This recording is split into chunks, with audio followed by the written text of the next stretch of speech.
Hey, Good News family, welcome to Now What, the podcast where we pull up a chair, talk through Sunday's message, and ask the question we're all thinking, now what? What do we do with what we just heard? And how do we actually live it out this week? So grab your coffee, your energy drink, whatever will keep you engaged, and let's figure it out together.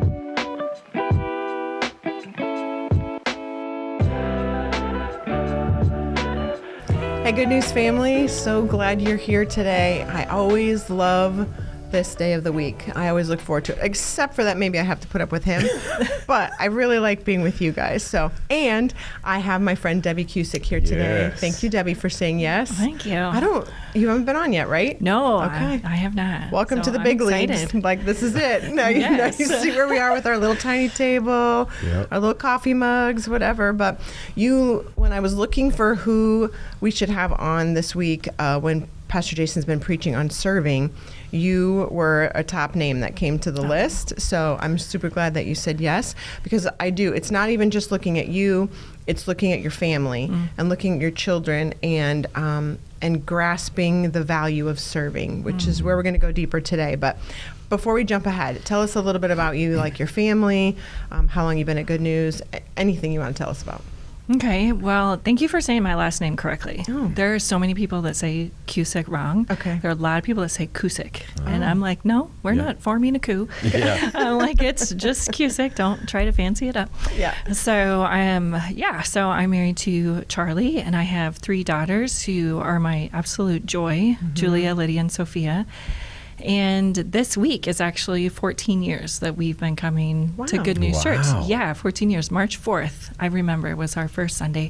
And I'm almost positive that the first Sunday that we were here was Pastor Raphael's first Sunday on staff. Like, I think he Oh, preached. wow. Oh, And I'm wow. pretty sure Okay. that he And was you still introduced. stayed. Right. I So know. strange. I know. The That Dominican our- was preaching. Yeah. So that was, I'm pretty sure that was our first Sunday, was his first. So I do remember that. Wow. So, yeah. And then this is 19 years that Charlie and I met each other this week as well. And his birthday is this week. So Wow. this is kind It's a of big week. It It's is a a big big week for the Cusick family. Happy birthday to Charlie. Yes. So on Thursday. Okay. Is his birthday. How old will he be? 54. I had to think for a second. Okay. He's a year older than me. Thank you Yeah. very much, Charlie. Okay. Wait, is he 50? Yeah. 54? Yeah. Okay, 54. We're going with that. Hey, you got to fake it. Yeah. All of a sudden, I'm like, wait a minute. So, yeah, 54. That's it. Okay, I want to ask about the girls. Did you plan to have all their names end in A? Yes and no. Okay. We didn't start off that way. So Julia's name is Julia Jane, and those are my sister's middle names. Oh, wow. And so I had those picked out before we had kids. Yeah. And so if their names are Julia Jane, Lydia Lane, and Sophia Ann. And so we realized when we had Lydia, Charlie actually realized before I did, we were in the hospital with her, and he was writing their names on a piece of paper. And he goes, do you realize what we did? And he said, their names end in IA and NE. I'm from Iowa, and he's from Nebraska. So we didn't realize that we did, but we know Iowa's first. So, Yeah. so then when we had Yeah. Sophia, we were like, we kind of have to keep up, Yeah. with I love it. And Yeah. so that was, so they're IANE for Iowa and Nebraska. So I love it. So it's kind of fun. I love it. Okay, one of the things we do around here, I actually haven't done it in a while, is ask a get to know you question. I might have over the years asked you this, PJ, but we have new listeners, and I quite frankly don't remember what the answer was, so I'm going to ask you. What was your dream job, or maybe there was a couple of them, when you were a kid? Like what I wanted to Yeah. ascribe to, or Your dream job. Oh, it's Major when League I grew Baseball up, player. Major League Baseball player is what I figured. Was Yeah. there ever a what if I don't make it dream? like my fallback was going to be an NBA basketball player. Okay. And then it was NFL player. You sound like my I grandsons really didn't right want to now. work for a living. Yeah, That's what- they're just like, an NFL football player, a rancher. What was the other one? And I grew up in a small town, so it was like, I didn't want to be a teacher. I just wanted to be a ball player. I think actually that the reality of what your exposure is plays such an influential role Sure. in what you dream of being, because I remember being in a small Christian school, and it was pretty much like everyone, you were a teacher, a doctor, an attorney, circle back to a teacher or something. And you didn't know everything that was out there. And then you start taking classes and you've already kind of gotten, pushed into this direction. And I wish there was, I don't know, more exposure. I would tell my kids that too, of like, gosh, I wish I could get you shadowing somebody, but I don't even know what that somebody would be. But I think there's so much more in you than, you don't all have to be accountants like your dad, But anyways, I think there's just limits of teacher or superstar athlete. Of course. Okay, got it. And teacher wasn't going to be one of them.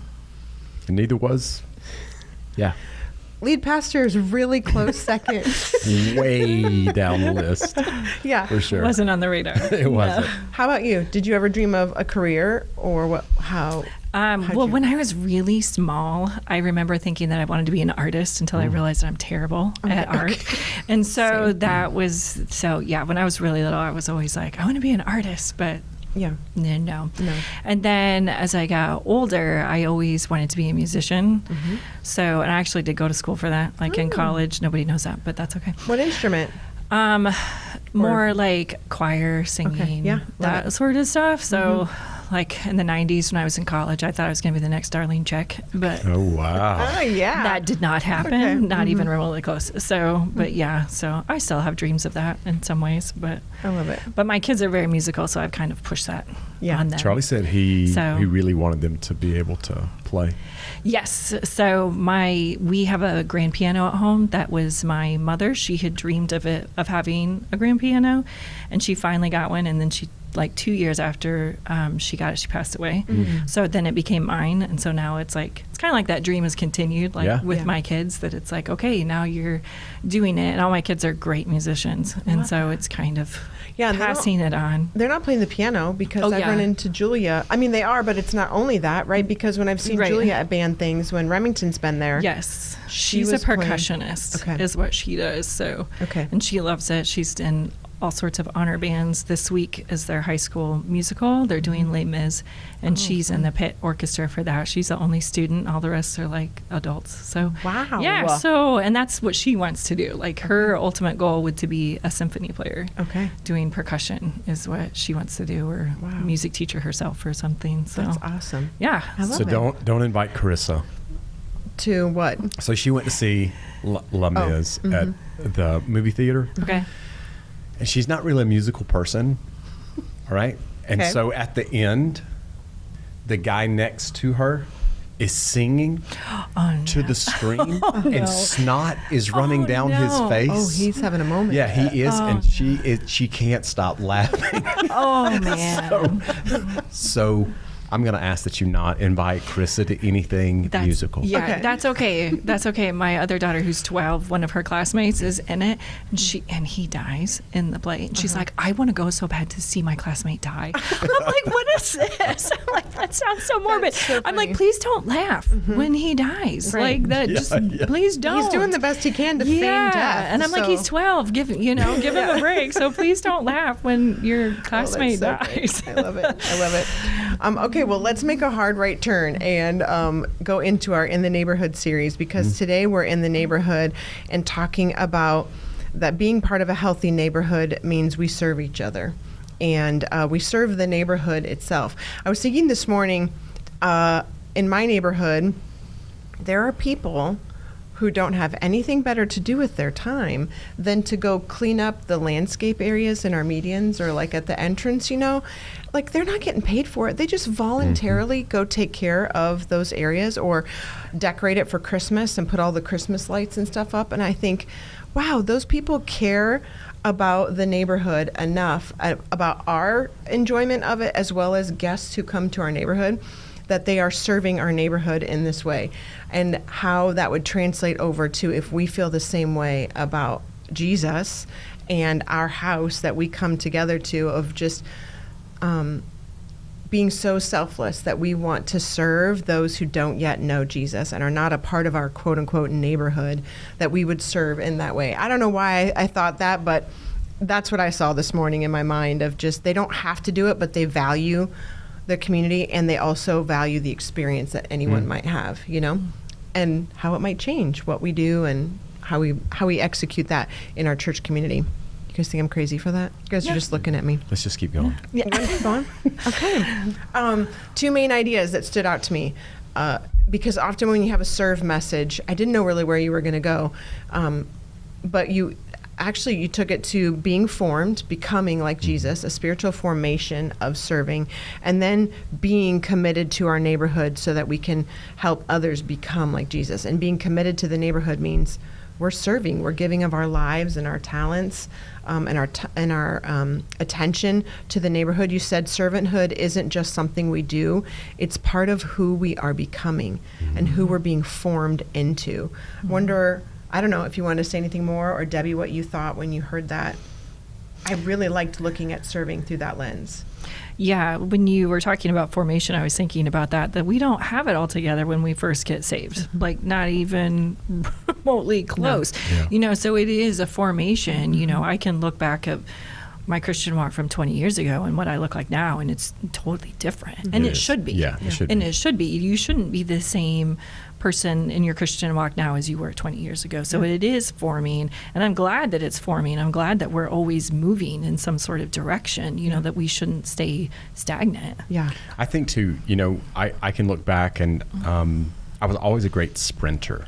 Mm-hmm. So, it was always that parabolic, fast, go after it, and then 6 weeks later, I'm like, no, I think I'm done. I'm going to take several months off, maybe a year. Yeah. But I do think the idea of formation is this. There's more. God begins doing more inside of you, and it begins taking up more room, and it becomes a natural part of who we are.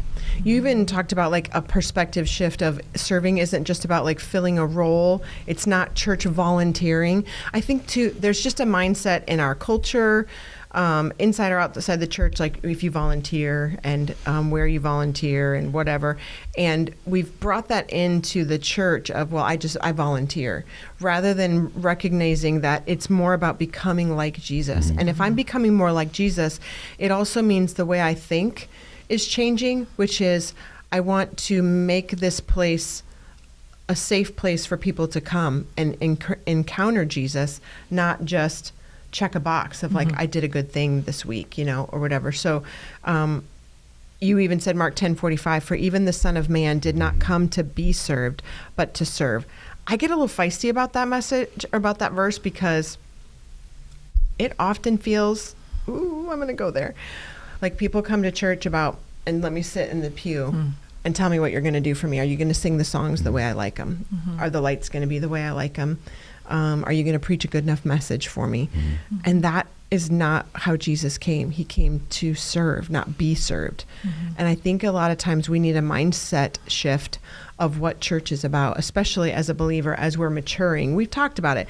Some of the things we say today, even, they're not. Know where you are in your journey. Even like you said, Debbie, like I'm a different believer than I was 20 years ago. Mm-hmm. The way I served and the way I came to church 20 years ago versus the way I come here now should be different. It's like my children. If they're coming home from college at 23 years old and still expecting me to serve them every meal and cut the food on their plate, we have a problem, But in the beginning, I was more than willing to do that, Yeah. Mm-hmm. But they start taking their place and they start taking ownership of their health and actually wanting to bring health to the people around them. And that's what I hear in that. Jesus came not to be served, but to serve. And he created the model, at least for, because listen, a lot of the religious were doing a lot of things. Yeah, true. They just weren't doing, they were trying to stay in right relationship with God through doing a bunch of things, but they weren't serving each other the way that God desired for them to serve one another. True. And I do think it's formation. I think you're up against, human inclinations, right? And I think there are seasons where you need to be served. Because Jesus, right, he identified, he invited, then he invested. Mm-hmm. But the expectation is that you grow and now you become the very thing that you've experienced, and you model that. So, but I agree. I'm always handcuffed sometimes when I preach a message like this, because I know our life is in church. We work inside church, and we think that's kind of all there is. We don't, but we do. And so I feel hamstrung a little bit because I really do want people to serve, but I also know that they have a larger life outside of a Sunday morning and a Wednesday. At the same time, there's still a lot of things that we may have gaps in, and that people do take maybe to a degree the church for granted, or they're missing an opportunity to give something away that they have that can be actually life-changing for somebody else. So you have all of these different, mindsets and things coming into the church, and I really do want people to live on mission, but with the idea that I've been called by God, through God, to serve. I have so many things I want to say there, but I want to give you space. What are the things you were hearing in the message? Well, I can't remember if you said this or if this was just something that I wrote down, but it was servanthood should be a conviction. And I was just thinking that knowing Jesus should drive us towards wanting to serve, that it's because of what he has done for us. And I want to bring that on to other people. I mean, if I'm just sitting there and I don't even have any sort of conviction to do anything, then am I being that hard-hearted? Am I not, where is my tenderness to the Lord for that because of all the things that he has done for us? Then, I mean, that should drive us to want to serve and to help other people, or whatever that looks like, saying hi to somebody when they can't come in, or, I mean, just knowing that even something simple as, this is the first time I've been here, I don't know anybody, and how that makes a difference if somebody just says hi. Huge difference. Huge. Yeah. You and I talked offline a little bit when PJ mentioned how many times a month people actually come to church. And you had some thoughts about that. Share them with PJ. What were your observations about that? I just was really surprised by that. When I think of 2 times a month, I'm like, come on. I think the national average is 1.8. Yep. Which that just kind of boggles my mind, that I'm like, are you in or are you out? I'm like, what are you doing? And like I shared with Tanya that, like I said, this is 14 years that we have been coming to church here. And Charlie and I honestly can say as a family in that 14 years that we have missed a Sunday service, we could count on 2 hands. Wow. And so I've missed more than you. Yeah, and I don't say that to be braggy, but it's no, we're committed. Yeah. That's our children have never asked us on a Saturday, are we going to church tomorrow? The only time probably that's happened is if there's 8 inches of snow on the ground. Right. I mean, and the times that we have missed, we've never, ever once missed a service because we did not want to go.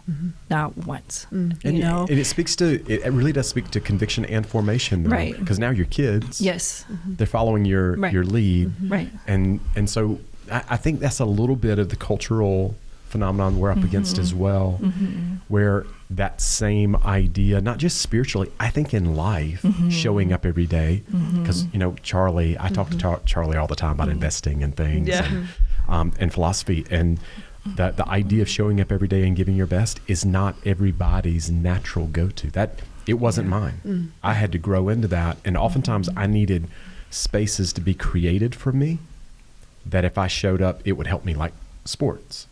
Would I go work on my own? Sometimes.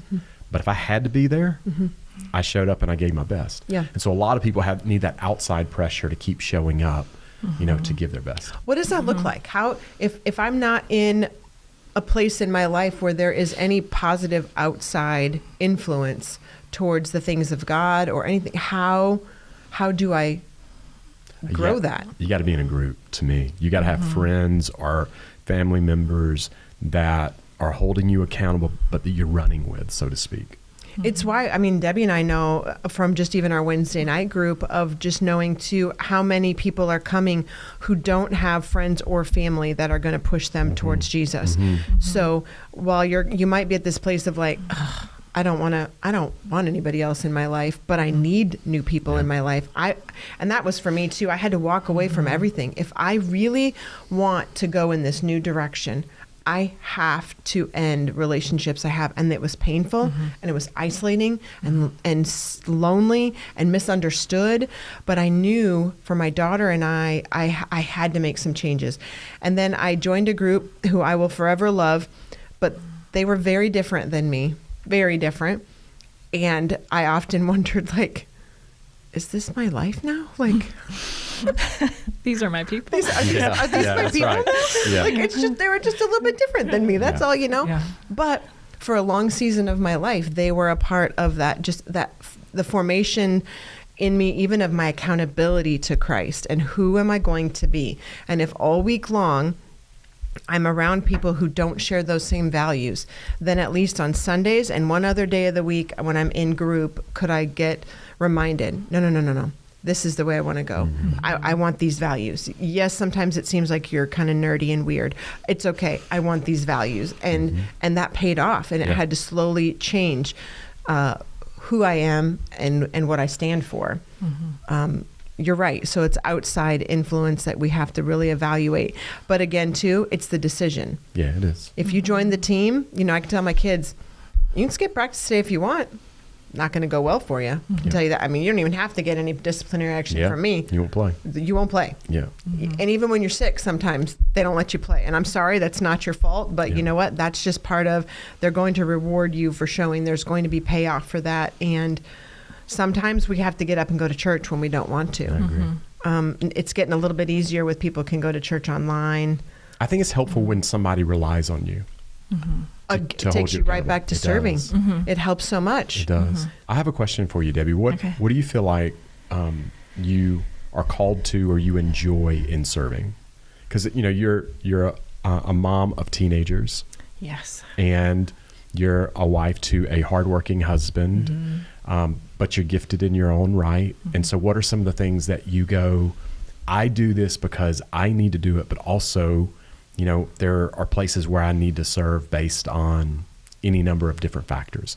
What do you like to serve and what do you like to do? I do like being around people to a point. I'm one of those that I'm like right on the line of extrovert introvert. Honestly, I'm like a 50%. And so I do like being around people, doing those sorts of things. I like doing more like one-on-one conversations with people, those sorts of things. I like talking to other moms, when they're like, hey, how did you do this with your kids or whatever? I love doing that. And part of that is because I didn't have that. Would you see some of the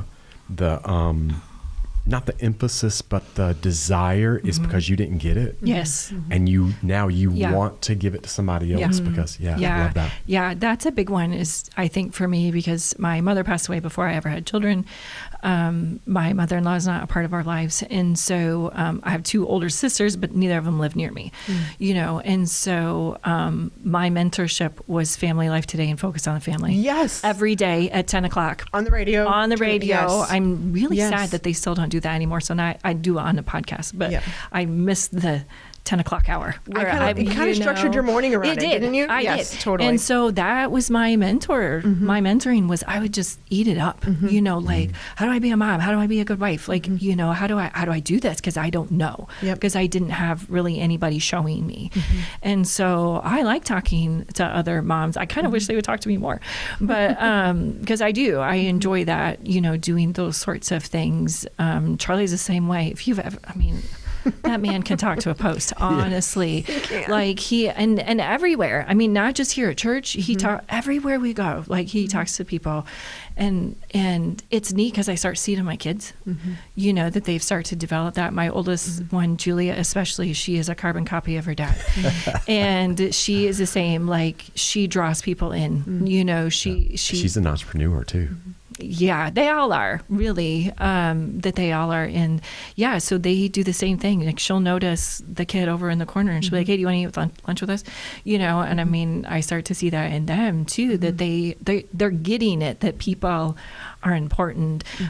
25 years ago, that was not me. Yeah. I was like, I don't really care if I talk to anybody, and I can have a tendency to still do that sometimes, even as a stay-at-home mom. Sometimes I'll go 2 or 3 days without seeing another person, so I have to push myself. Tell me about that. I have to. Wow. I have to. Yeah. And so sometimes I really have to push myself because it's not a natural. It's not a natural thing for me to go up and talk to somebody on my own. Like I have to really be conscious about it and say, I'm going to go talk to this person, because that's not Charlie. That's very natural for him. I've really learned that from him, how to just boom, just go start a conversation.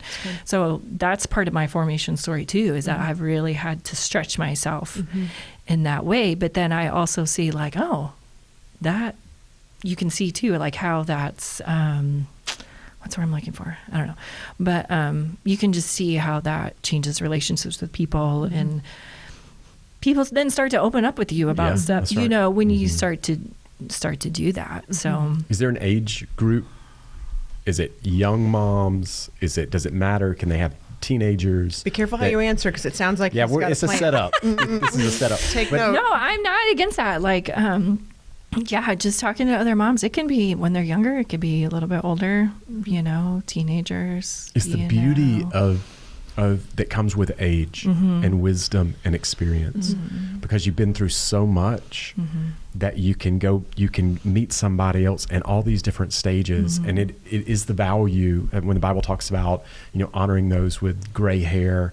It's because they've lived and they have something to offer. And not that we have gray hair. No, not a single one. No, it's not one. It has not showed up yet. But I mean, that's scriptural. I mean, it says, what is it in Timothy, where it says like the older is to teach the younger? It's Titus too, or Titus. right? I'm sorry. Yeah. Yeah, but I mean, it's supposed to be. I was a part of this group in Fremont, and they called it Apples of Gold, and they based it on that. And the whole purpose was, they had it in a church. They had in this church kitchen, they had some older women. They weren't like that much older, but they brought in like these young moms, and they had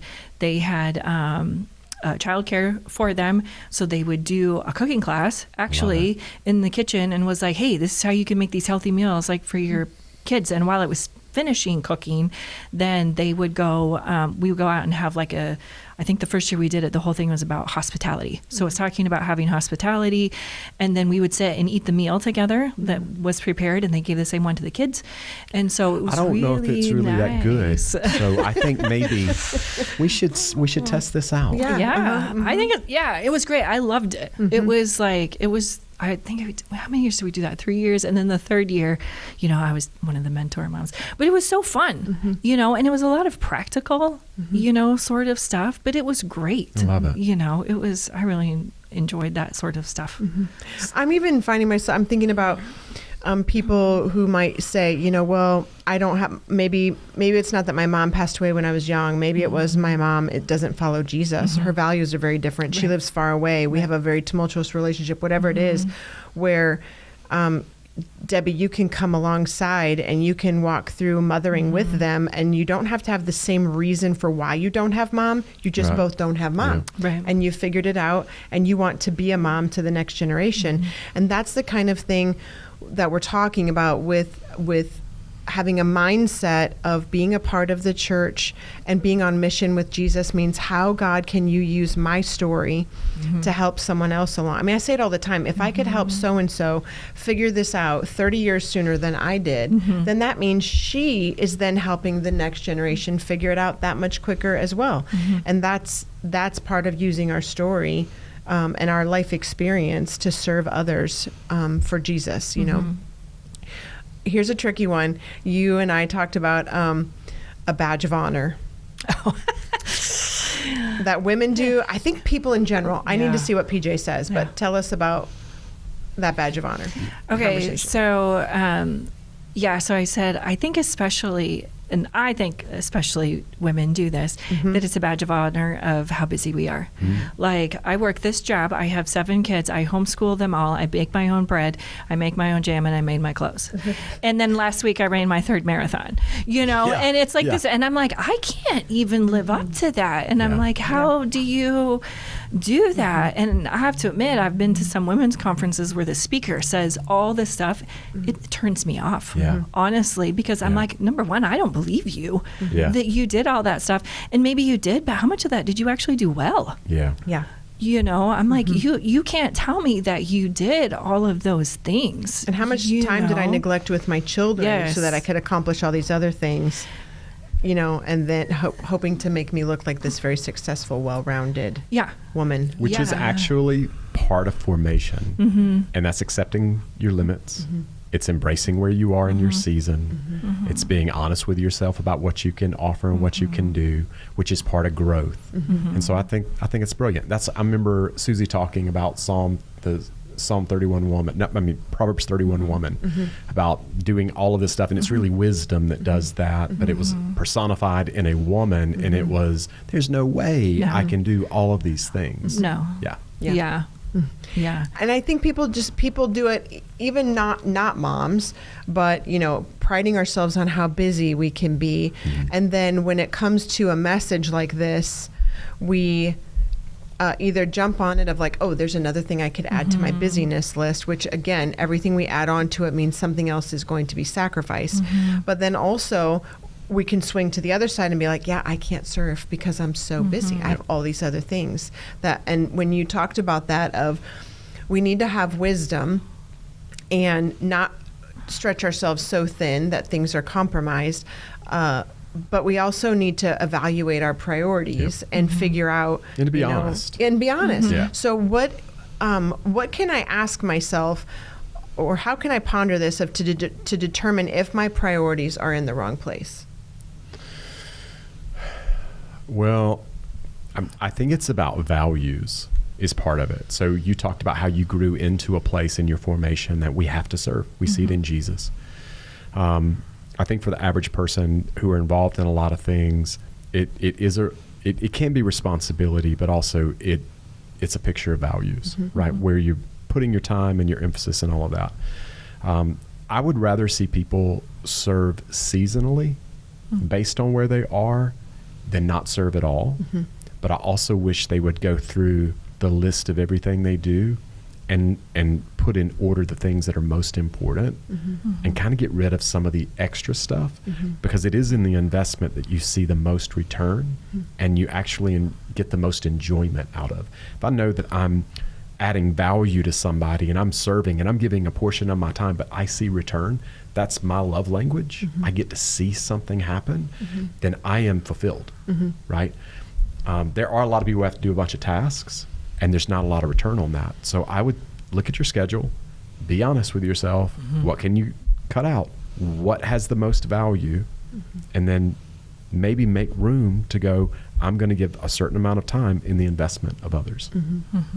I think too, like if we say, I think we talked about it fairly recently on here, but if I wait until my kids are grown when I have more time, and I'm like, dude, I still have a 16-year-old old at home and I have a 32-year-old child. That means I would still not be serving because I'm still raising children. But instead, like Debbie, like what you said, if we are actually bringing our children, I mean, it's just been a rule in our home forever. I mean, it's just an understood, it's not even a rule. It's just a way of life of we give back. We participate in the mission of Jesus through Good News Church because people invested in the mission back in the day and helped me in my journey, and that's how we just continue to pay that forward. And so your girls, they know how to serve. Remington, all my kids, they know it's an expectation to serve.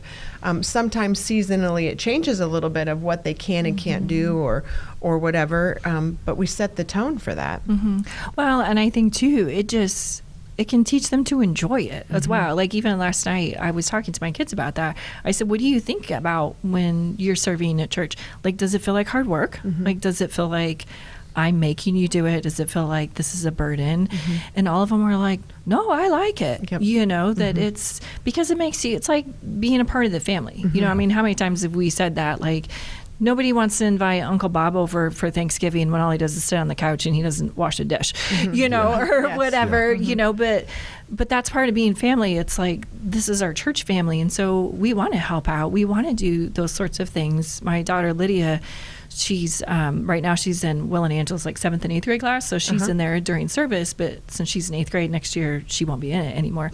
And she's already like a couple weeks ago, she told me, she's like, Mom, I got to figure out where I want to serve next year. Love it. You know, that she's just like, I don't really think I want to be in the kids area. And I said, that's fine. I said, you don't have to do that. But she goes, I got to find my place of where I want to serve. You know, like she just understands it, that's just simply what you do. And it's not burdensome or it doesn't feel like a task. It's because they want to. And I'll tell you this, you know, I talk about it a lot and probably too much, but I see growth happen when people will commit and give their lives to something. And it adds to the texture and the capacity of your life. You really do. Because I think some people just think about, you know, coming to church and attending, but it is in the participation, in the suffering, in the giving, in the coming alongside that you grow so much. And I watch people who will commit to an area. It goes into all different areas of their life, job, marriage, raising kids, because there's formation that's taking place. 100%. I love that you said that. You do. You see it in all the areas of your life, which it's fascinating. I don't know why I'm fascinated by God, but because He knows what he's doing, right? He knows what he's doing. Yeah. It's literally in all the things you can see. Like it's what Sarah says. Following Jesus is simply a better way to live. Yeah. Even if you don't want to believe Jesus is who he is, it's like just the simple principles of how he tells us to live is just a better way to live. It just makes sense. Yeah. Whether we want Jesus or not, it is. Tell me this one. How do we discern between a healthy boundary and an excuse? You both just took a very deep breath. Well, I mean, I think usually it's gut level. You kind of know. Yeah. I do think there are things that are costly. You know, there are certain seasons in my work that I just can't take on another thing. Or there is a dynamic happening in our home or with a family member who's sick, and I just can't, I can't do it. And I think sometimes we fall under the pressure of always having to do more because we think that's spiritual. When in reality, it's going, no, I have limits and I need to stop. So I think you know in your gut. I think so too. I think if you have good friends, they'll call that out in you as well. So you bringing up limitations, it comes from emotionally healthy spirituality, and you and I have both talked about that. And I don't like my limits. I hate it so much. I try to prove that I don't have them all the time, and it doesn't work. And God's like, actually, you do.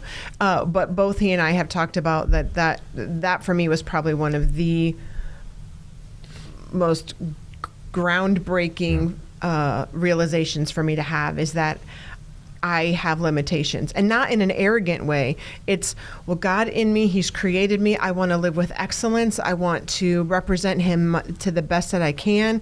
And yet I keep running into these limitations. And why am I doing this? And it must be me. I must be failing. And so recognizing, no, I am human. I'm not God. I am human, and I do have limitations.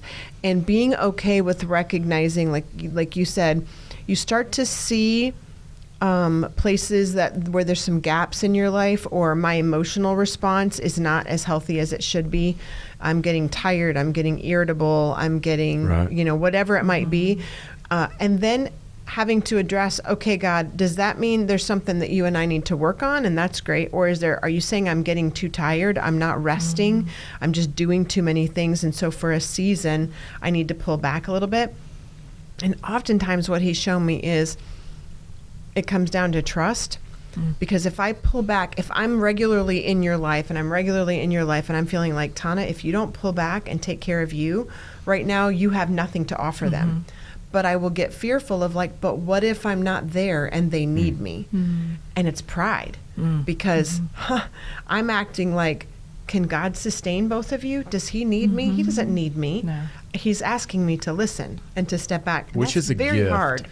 And so as a pastor, in the deep recesses of our heart, we think the church can't go on without us. Right. And God will go, listen, I've got 3 people ready to take your position tomorrow, and the church will be fine. Yeah. And I do think, some of the things we talked about the scripture when Jesus showed up in Matthew 9, and he looked at his people and he said they were harassed, driven. And it was under religious obligations and all the things they had to do. But I think there's a lot of things that drive us. Their low self-esteem can drive us. There's the desire to accomplish, or ambition, or to make a name for ourselves, or we want to make sure we're doing enough, and all these things that God doesn't call us to in that way or with that spirit drive us. And I think he's really good about helping us to navigate and get to the truth, to go, I'm wanting you to do those things if this is something I call you to, or it's within something you can handle. But if you're breaking down and you think that's spiritual, that's not. And that's where you have to stop. It's really true. Anything else that stood out to you in the message that we haven't hit on yet?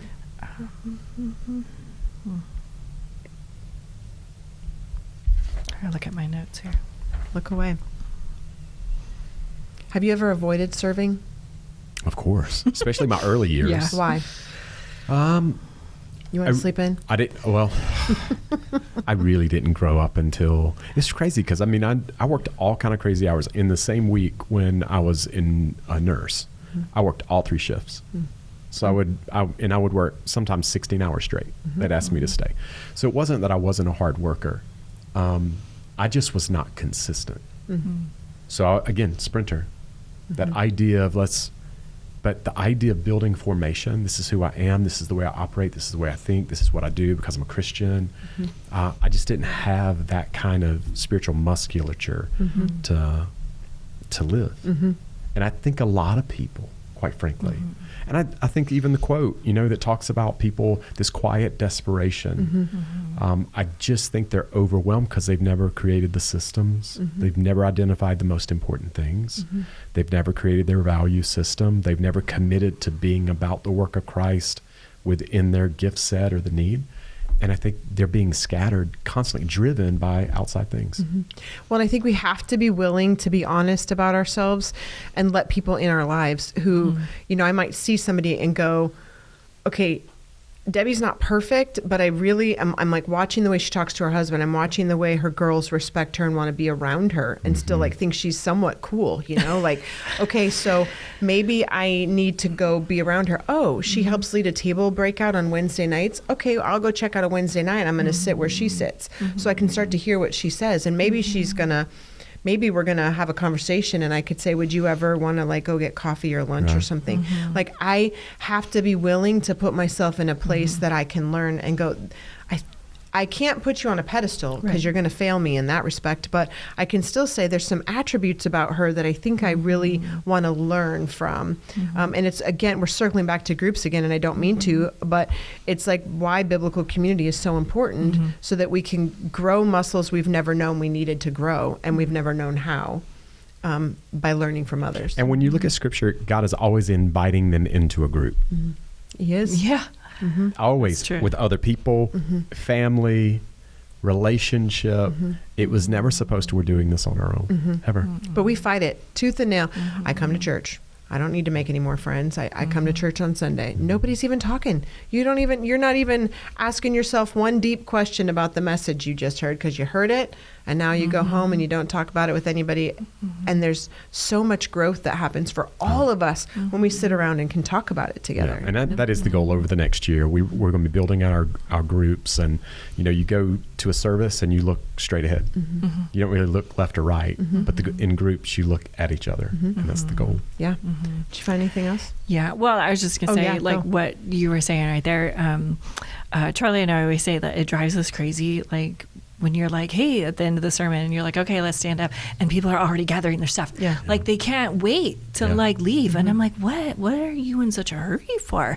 And like I enjoy standing just in the service and like everybody's walking past me and I'm just like, I'm thinking about what was just said, and I wish that, and I think some of that is just our culture. I mean, we watch a YouTube short, and if it doesn't catch our attention in 2 seconds, boom, we're on to the next one. Actually, 1 second. Yeah. I mean, it's so fast. I mean, and I catch myself doing that too. I'm like, too long. I do listen to most of my videos on 1.5 speed. Do you really? It's just not, I'm like, you can't absorb it. You're just trying to get a task done then. I'm like, it's too fast. And I don't like that either because I'm like, do you do that to a person? Like, do you walk up to go, nope, you're not talking fast enough? If they had a 1.5 button, I might. Would you put it on there? I might touch it. So you have to talk faster. But I just think some of that is our culture too. Like we don't stop to like talk to anybody, like we don't take the time that maybe we are a couple of minutes late into walking into the service because we took the time to talk to somebody, like we know, hey, I know that you kind of got something going on. How's that going this week? And so maybe you missed the first song, going into worship, but that's okay because you took the time to talk to somebody and maybe that's all that they needed. Maybe the best ministry they get. Right. Like the whole time. And so, that we always talk about that drives me crazy how quickly everybody's like, boom, we're leaving.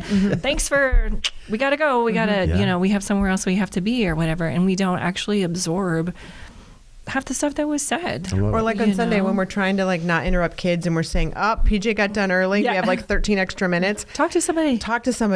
And people are just, No. I just got 13 minutes of my day back, And I would say it's probably half and half. Yeah. I think there's a lot of people who will sit and talk. Yeah. I think the goal is that we invite those people who want to leave into our space. A little more. Trip them on their way out so that they have to stay a little longer. Is that what it is? Hog time. Something. Yeah. Mm-hmm. Yeah. I've seen Charlie do that where he'll shake somebody's hand and he'll hold it a little extra because he doesn't want him to walk away. He'll be like, hang on a second, like he doesn't want him to walk off. And so That's he's so like, great. nope, another sentence I got to give you. That's so great. So, Anything else you want to hit on today? I don't know. No? I'm appreciative of you coming in. Well, Yeah. thank you. And I actually wish more people had a connection with you because I do think it's pretty rare to get people who love Jesus, parent well, healthy, and have room to share. Yeah. Because a lot of people are just so taxed. So, Yeah. I mean, there's so, and when you, I could talk a lot about people just overdoing it, just overdoing it. I mean, Lydia and I had a conversation, it's been quite a while ago, where she was talking to one of her friends here at church that she was like, wow, you're so busy. She was like, you have just like so many things that you do. And she said, yeah, she said, my mom is really good at scheduling stuff for us, but sometimes I don't feel like I have room to breathe.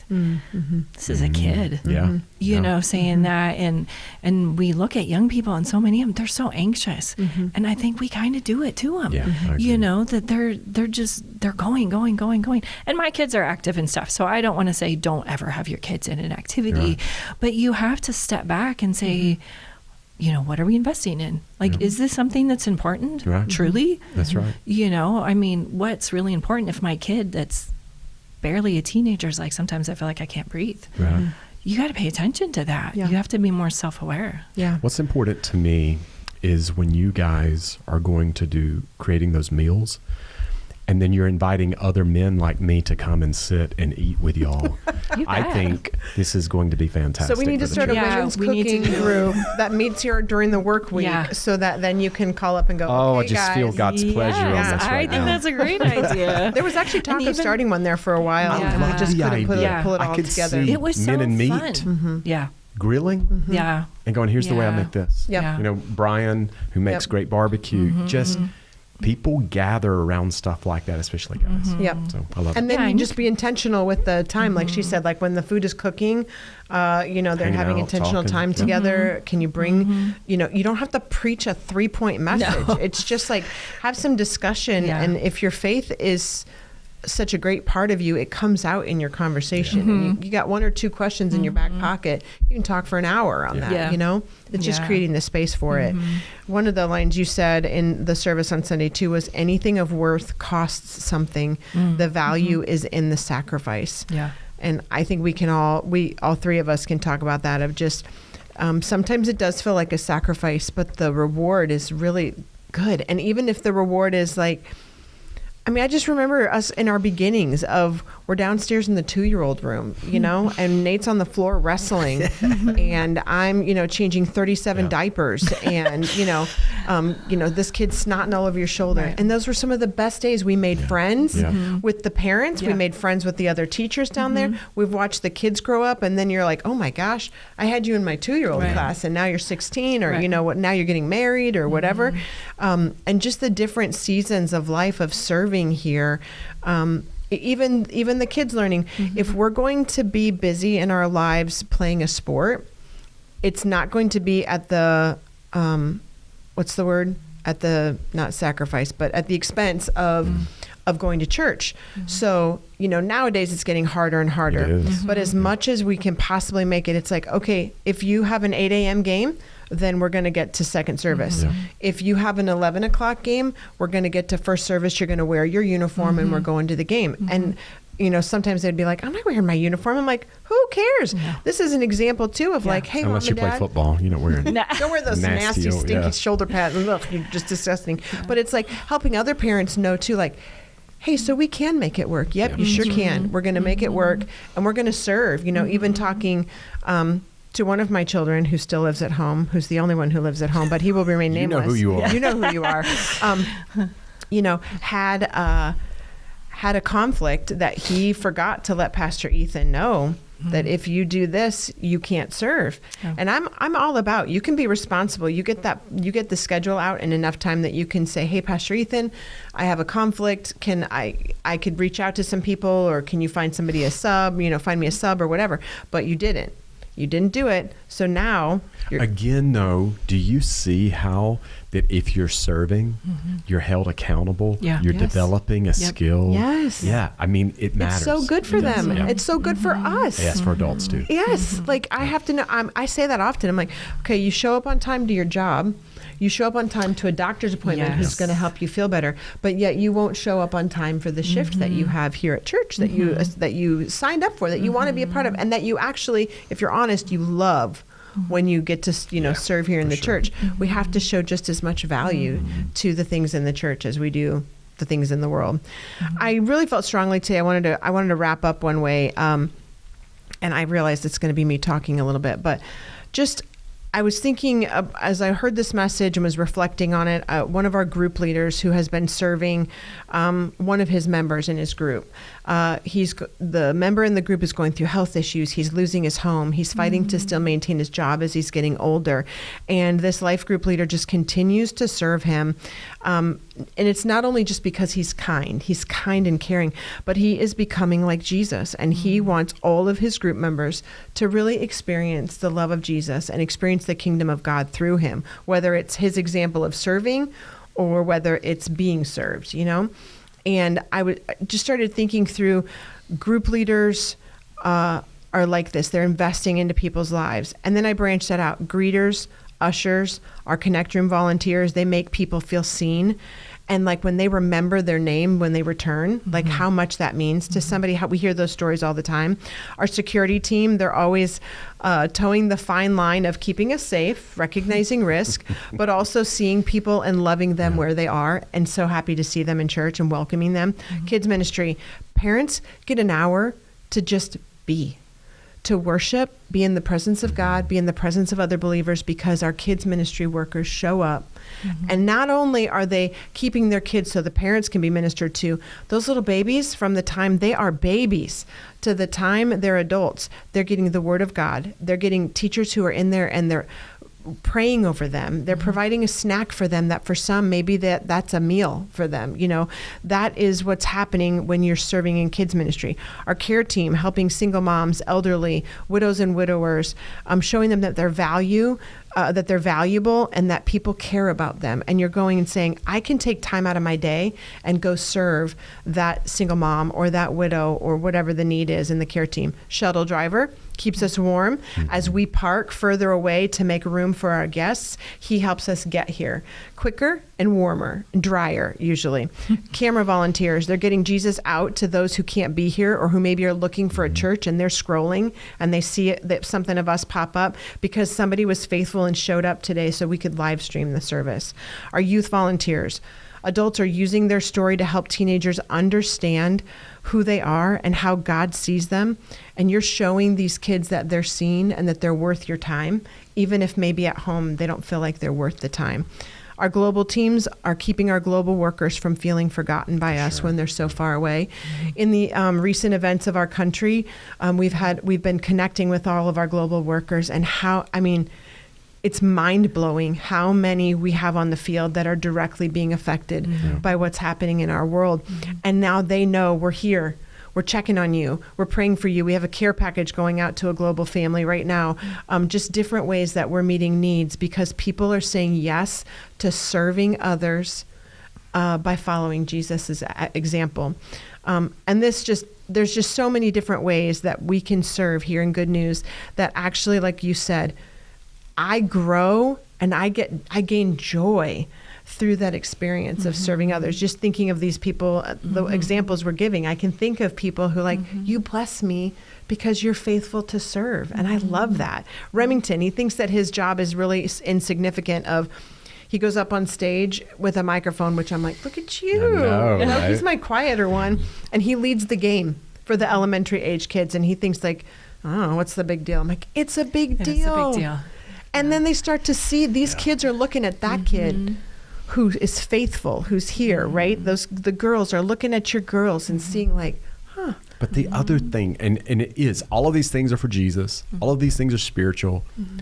And the ramifications of it is there'll be a time when he can grab a microphone in a job, in front of people, and communicate. Yes. Right. Because he's learned the skill now. Yeah. And I just think, God isn't afraid for us to learn because we're doing something and it translates in a different direction. It's kingdom and worldly, whatever, earthly, all together that we're all learning, and we've all grown. We can all give examples of how much we've grown just through serving over the years. So if you're like, I don't know, just excited when you hear this message, you're like, I think it's time for me to serve, and you're wondering how, just email us. That's the quickest way, podcast@goodnews.church, because then we can get you connected with the right people, because one of the right people is about to give birth to a baby at any moment. I can't let you reach out to her because we don't even know if she's going to be here moment to moment. But I really hope that as you listeners are just reflecting over the message, that you hear not task, you hear honor, you hear an opportunity, you hear growth for your own spiritual walk with the Lord, and your influence that you can have by serving in the kingdom of God. Yep. And if we can set any kind of ridiculous example, somehow we're better followers of Jesus than we used to be. So you should celebrate that, because we served. So I'm just excited for you. I'm excited for us, this whole series of In the Neighborhood, of just starting to think. We got an email last week from someone who just was able to recognize my neighborhood isn't just the, little houses around my house. My neighborhood isn't just my church. My neighborhood is all the different people that I interact with on a regular basis. Yeah. And her seeing the moments of God-ordained moments in her neighborhood. And so I responded to an email, and I meant to say this, because I need glasses. A lot of times I'm typing by faith when I respond. I noticed. Did you? I did. I was like, PJ, maybe send it to me next time and I'll proofread it for you. It's like, print is so small. I hope this is right. I can also change the setting on your email so it can actually be bigger. 20 font or something. Oh my God. Seriously, this man has been fighting glasses for years. Oh, no. Anyways, what you meant to say or what you were saying. I just, it's so beautiful to watch that, because it's not just the people that are in proximity physically next to her. It's people that have come into contact with her through her job, that she has a relationship that spans states or even countries. Yes. And it just, that kind of realization of impact and neighborhood and influence and sharing Christ and serving well, I just think it was beautiful. So great. So exciting. Thank you guys so much for being here. Thank you, Debbie, for taking time out of your day to be with us. Thanks Hope you for had a great having time. me. Tell It's Charlie, fun. maybe we'll have him on sometime. He's always working crazy hours too. I know, but We'll see. But you have to make him. So he has like 240 like PTO hours built up. So just tell him he's taking. I'm a little bit afraid to let Charlie have a microphone. I know. Because he doesn't stop talking. No, and I he might not be doesn't. able to interrupt. I'll He be like, this is doesn't. the Charlie show today. And Yeah. My youngest daughter said, "Dad, you can't be on the show. It's not that long." Or these two would hijack it and they'd start talking about investing. Yes. Or whatever, and I'd be like, forget But it. you we're could outta do a here. whole podcast on that, because that could be a Could. ministry too, of teaching people how to invest properly. We do talk about that a lot. Yeah. All right, we're going to wrap up for good. I mean it. Have a wonderful week, guys, and we will chat again next time.